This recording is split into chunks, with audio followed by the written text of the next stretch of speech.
آج کے دور کے پاکستان اور ہندوستان کے جتنے مومن ہمیں سن رہے ہیں، ہم ان سے یہی سوال بارہا پوچھ رہے ہیں، شہباز صاحب پوچھ رہے ہیں، میں پوچھ رہا ہوں کہ آپ اپنے ان فقہا کا تعارف کروائیں ہمارے سامنے، کہ جن کے پاس آپ جاتے ہیں اپنا شرعی مسئلہ لے کر اور وہ آپ کو حدیث دیتے ہیں، جن کے پاس آپ جاتے ہیں اپنا شرعی مسئلہ لے کر اور وہ آپ کو جو ہے وہ دلیل بیان کرتے ہیں کہ اس مسئلہ شرعی کے اوپر کیا دلیل ہے۔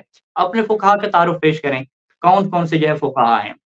تو اس میں شہباز صاحب نے کہا کہ میری معلومات میں یہ آیا ہے کہ اللہ یاری صاحب ان کے ایک فقیہ ہیں، لیکن ان کی مشکل کیا ہے کہ وہ جو ہے وہ ان کا ایک چینل ہے ٹیلی گرام چینل، لیکن وہ فتویٰ کیا دے دیتے ہیں، وہ دلیل بھی کیا بیان نہیں کرتے۔ اور اسی طریقے سے دوسرے ہمیں جو ہے وہ جو معلوم ہوئے بڑی مشکل سے ہم نے خود معلوم کیا، انہوں نے ہمیں تو خود نہیں بتایا کہ ان کے کون سے فقیہ ہیں۔ وہ ایک پاکستان میں کتاب لکھی جس بندے نے کہ توضیح المسائل چہاردہ معصومین علیہ السلام کی احادیث اور فرامین کی روشنی میں، آصف ایڈوکیٹ صاحب وہ ہیں۔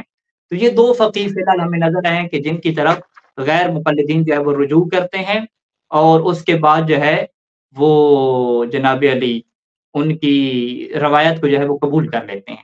ٹھیک ہے، یہ کیا ہوتی ہے؟ تقلید ہوتی ہے۔ اچھا، پھر ہم نے کہا کہ بھئی یہ جو تقلید کرتے ہیں تو اس میں وہ تحقیق تو نہیں کرتے، فقط کیا روایت کو قبول کرتے ہیں۔ تو اس کو کیا کہا جاتا ہے کہ کسی کی روایت کو بغیر دلیل کے کیا قبول کر لینا۔ ٹھیک ہے، اس کے اوپر ہم نے ان کے سامنے مثال رکھی اور آج ہم وہ دوبارہ کیا مثال رکھ رہے ہیں۔ ٹھیک ہے جی، یہ میں دوبارہ اسکرین شیئر کر رہا ہوں اور دوبارہ کیا مثال رکھ رہے ہیں ان کے سامنے۔ یہ ہمارے سامنے جو ہے وہ کتاب ہے اخباریوں کی، توضیح المسائل ہے ان کی، جس کا نام کیا ہے؟ احکام دین بے زبان چہاردہ معصومین۔ اس میں جو ہے وہ مبطلات روزہ میں ہم جاتے ہیں تو مبطلات روزہ میں سے اللہ کے رسول کا یہ فرمان لکھا کہ مسلمان بھائی کی غیبت کرنے سے روزہ باطل ہو جاتا ہے۔ یعنی غیبت کسی کی کریں گے، کہیں گے کہ اس کا قد چھوٹا ہے، اس کا رنگ کالا ہے، اس کی ناک موٹی ہے، تو فوراً کیا ہو جائے گی جی؟ غیبت ہو جائے گی اور روزہ کیا ہو جائے گا؟ باطل ہو جائے گا۔ پھر یہاں پہ اسی مصنف نے جو ہے وہ آخر پہ وضاحت بھی دی ہے کہ روزہ باطل ہوگا اور اس کے اوپر کیا ہے؟ کفارہ بھی واجب ہوگا اور اس کی کیا ہوگی جی؟ قضا بھی واجب ہوگی۔ اچھا، اب یہ جو ہے وہ روایت جب غیر مقلد کو اس کے فقیہ نے دے دی تو غیر مقلد نے اس کے اوپر تحقیق نہیں کی، چپ کر کے کیا مان لیا، اس نے کہا ٹھیک ہے جی میں قبول کرتا ہوں کہ غیبت کرنے سے کیا روزہ باطل ہو جاتا ہے اور یہ کیا مبطلات روزہ میں سے ہے۔ اچھا، ہم نے ایک سوال اٹھایا کہ بھئی چلیں تھوڑا سا ہم آپ سے سوال کرتے ہیں کہ اگر آپ وسائل الشیعہ میں جاتے ہیں اور روزے کے احکام میں جاتے ہیں تو وہاں پہ جو ہے وہ روایت کیا ہے؟ پوری روایت جو ہے وہ اللہ کے رسول سے کیا ہے؟ وہ یہ روایت ہے، عقاب الاعمال جو حوالہ انہوں نے دیا ہے۔ ٹھیک ہے، تو وہاں پر بھی جو ہے وہ ان کا جو اخباریوں کا فقیہ تھا اس نے بھی حوالہ دیا عقاب الاعمال کا۔ انہوں نے کہا کہ یہ جو ہے نا میں حدیث عقاب الاعمال سے بھی لے رہا ہوں اور کیا ہے جی وسائل الشیعہ سے بھی کیا لے رہا ہوں، یہ دو کیا حوالے ان کو دے دیے۔ ہم چلے گئے وسائل الشیعہ میں اور باب صوم کیا ہے کھولا، وہاں پہ عقاب الاعمال کی کیا یہی حدیث تھی، اللہ کے رسول سے تھی۔ انہوں نے کیا فرمایا کہ من اغتاب اخاہ المسلم باطل صومہ ونقض وضوءہ، کہ جو اپنے مسلمان بھائی کی غیبت کرتا ہے تو اس کا روزہ بھی باطل ہو جاتا ہے اور وضو بھی کیا اس کا ٹوٹ جاتا ہے۔ ہم نے کہا اچھا اس میں تو دو چیزیں ہیں، روزہ بھی باطل ہو جاتا ہے اور وضو بھی ٹوٹ جاتا ہے۔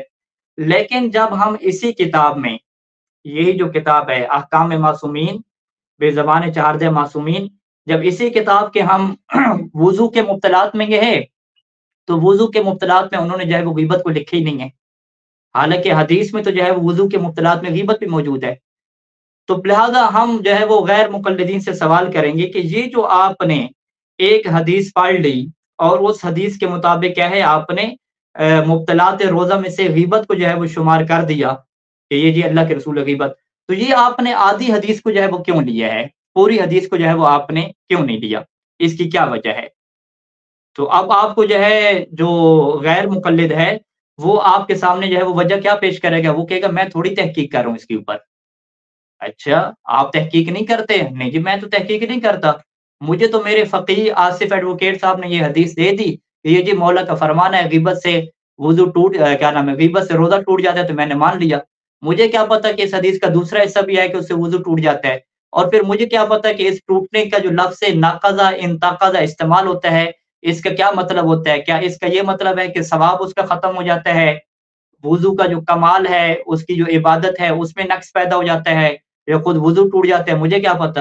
شیخ توسی اللہ رحمہ نے جب اس حدیث کو نقل کیا تو انہوں نے کہا کہ اس انتقضہ کا مطلب کچھ اور ہے،